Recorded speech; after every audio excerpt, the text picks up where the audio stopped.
What's up, people? It's your girl Adeola. I got some comments on my last video that my assessment of the Nigerian election focused mainly on Lagos, Abuja, and some parts of the east.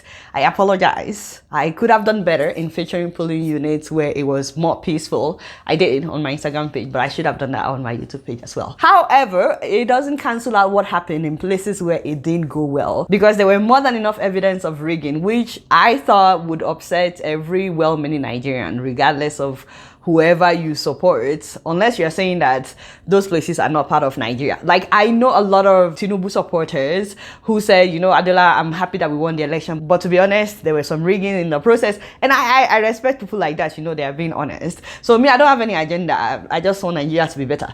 Even in places where it went well, some of the final results were still manipulated. So we've seen several videos of INEC officials saying that they were forced to change election results. We've seen that. Also, I was accused of ignoring videos of little children voting in some parts of northern Nigeria. Once again, I apologize. But you know, children voting in northern Nigeria is not a new thing, and I've reported about this in the past. So again, I apologize. Now, as it is, Asiwaju Bola Ahmed Tinubu has been declared the winner, as you guys already know. Atiku, who came second, as well as Peter Obi, who came third, are both challenging the results of the elections. They're challenging it in court. Both of them are saying that they're the real winners of the election. Now, on a personal level, as a young Nigerian, I have never seen where presidential election result is successfully challenged in Nigeria. Maybe you guys can, you know, enlighten me. What do you guys think? Do you think anything will come out of this challenge by Atiku and Peter Obi? Do you think anything will come out of it? I know a lot of people are hopeful. I'm not trying to say you should not be hopeful. I'm just saying, going by previous record, it has never been done. Maybe this will be the first time that it will be done. I don't know. But let me know what you guys think about that. But let me just be honest to you. On the 25th of February, I don't see any election. Yes, I don't see. I've checked it. Are you alright? We're talking about a very serious issue here. Why are you looking at me like that? What's the truth? 3 times I've asked the Lord about it, and God was silent. Brother, I'm sorry. He asked 3 times. No kidding. And when God is silent, you see, as a son in your walk with God, you get to a point you understand God. You walk with the Holy Spirit, you get to understand certain things. When you talk to God, there are things I ask the Lord for. I know when His silence is because He doesn't want to talk about it. And I know when His silence means forget it. But why do some people act as if they are the only ones with access to God? With access to God? And please, don't tell me what happened was not an election, because some people will go and comment and say that was not an election. He didn't say the election would be rigged. That's different. He said there will be no election. What happened, guys, Suleiman? Anyways, let's go back to serious issues. The Supreme Court in Nigeria has ordered that old 200, 500, and 1,000 Naira notes should remain in circulation until December 31st, 2023. Wow. That's awesome. This means that people can once again buy and sell with their old Naira note with ease. And I'm like, Nigeria, why did we make life difficult for ourselves with the whole Naira scarcity thing for weeks? For weeks. Father, did we achieve anything with that? I'm worried, you know. Hopefully this will ease up things for a lot of people. And by the way, during the Naira crisis, I know a lot of people don't always remember the IDPs, the internally displaced people. You think you had it bad as a Nigerian trying to get Naira. They had it worse. For the IDPs, it meant literally starving during those times. They don't have bank accounts or access to POS or any means of getting new Naira notes to buy food. So we did the little that we could at one of the IDP camps in Benue State. This IDP camp is usually omitted by NGOs, not because they want to, but it's far from the main road. It was Pastor Joel and his wife that found out about them for us, and we're able to buy them enough food to last for a while. We bought bags of rice, salt, Maggi, Indomie, biscuits, and eggs for children. So Pastor Joel and his wife, Dr. Grace, they helped us to distribute it themselves. They didn't have to go through any government organization. I felt so bad when they told me how nursing mothers were fighting over Indomie. I was like, God, and these women still have to nurse their kids. I mean, what we did was like, it wasn't even a drop in the bucket in terms of the need out there. But the reason I'm talking about it is to hopefully inspire someone else out there to also remember those in refugee camps. When things are tough in Nigeria, for refugees, it's way tougher, especially if they are not easily seen like other refugee camps. Meanwhile, I'm sure you guys must have seen this, but there has been attacks on Black Africans in Tunisia, which is also an African country, although I don't know if they see themselves as Africans just because of the color of their skin. I mean, that is the reason for this whole wahala that is going on right now. You won't believe it, but while addressing Tunisia's National Security Council on the 21st of February, the president, Kais Saied, during a national address, said that Black migrants from Black African countries are part of a campaign to change the demographic makeup of his country. Tunisia, as you know, it is an Arab country. So he's saying that illegal migrants are trying to change them from being an Arab country to a purely African country. In other words, we're trying to make Tunisia black. نوزعوا الأدوية ونوزعوا على الأفارقة ونحن نرتز بانتمائنا الأفريقي، ولكن هم بطبيعة الحال تأويلهم اليوم هم يحبوا يغيروا التركيبة الديموغرافية لتونس وترتيب وخذوا فلوس كما خذوا فلوس في عديد القطاعات الأخرى لضرب الدولة التونسية ولضرب الشعب التونسي. Wow. So he gave an order to the security services to crack down on illegal immigrants from Black African countries.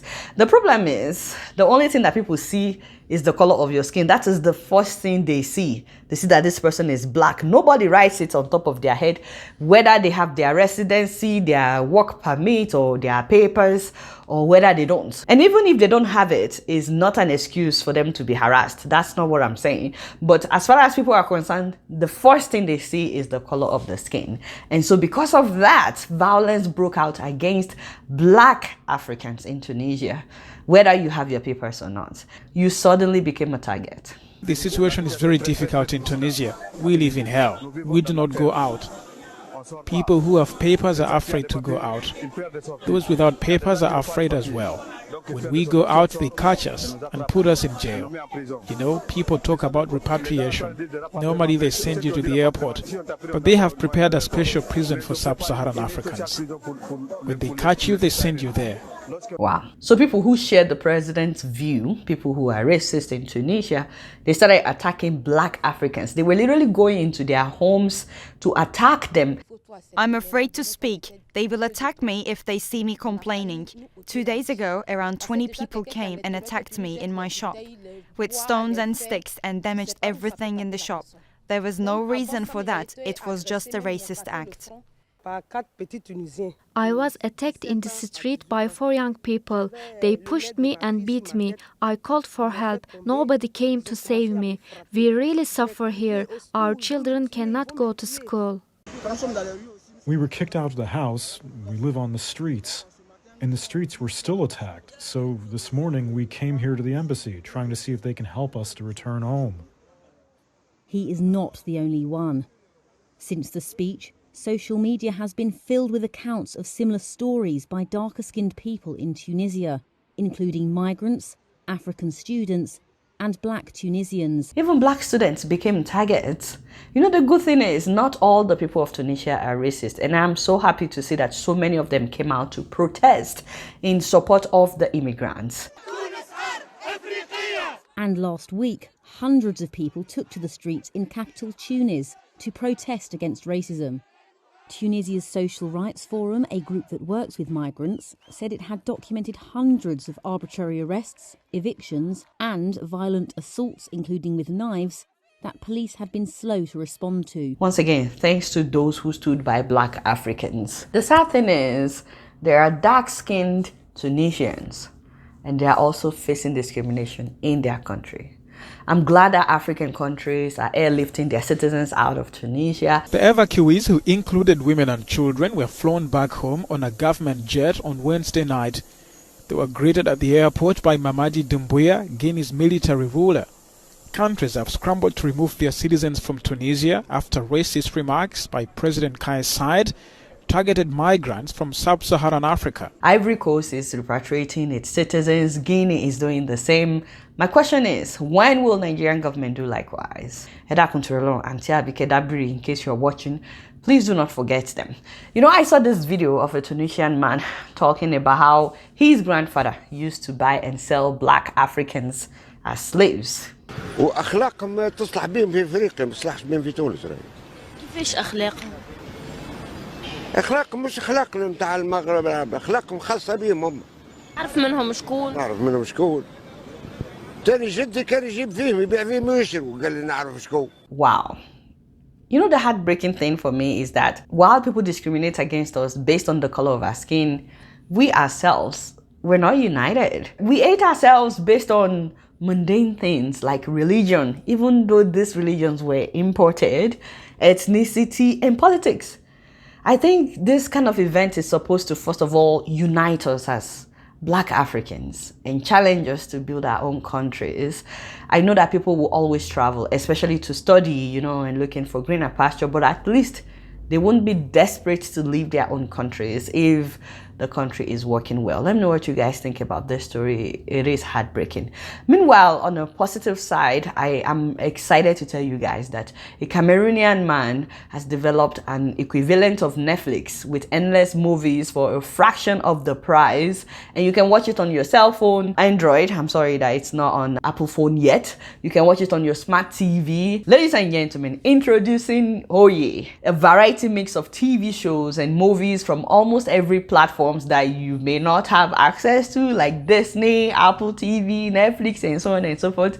He's bringing it all together, as well as news. I know that Netflix is trying to stop password sharing, so maybe you should check out Hoye, okay? It's as cheap as 60 cents to $60 a year. You can sign up for 1 day, 1 week, 1 month, 3 months, 6 months, or even 1 year. And what makes me happy the most is that they're looking for African movie makers, even if what you do is short movie and you're looking into how you can monetize it on their platform. So you know how you can monetize on YouTube as well. You can also monetize on their platform. If you have a movie, if you're a movie maker, just contact them if you're interested in them streaming your movie or your short movie on their platform, and then they will split the money that comes in for your movie. They will split it with you. More importantly, if you're traveling, you can download movies from Hoye and then you can watch it when you don't have data. So that's very convenient. Now, I like to remind you guys, if you're yet to sign up to your own personal dashboard that was created by Lifecard International, that is the real estate company that I do advertise for from Nigeria, please and please do that,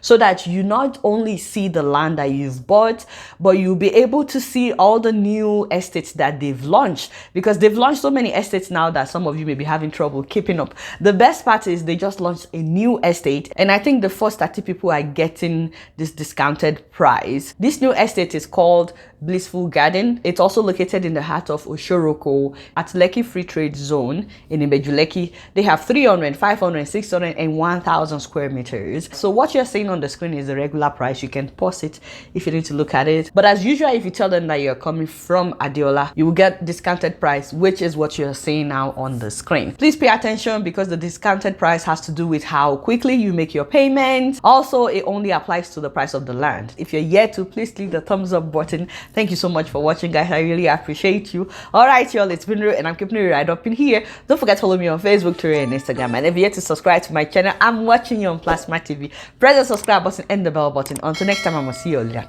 Peace out.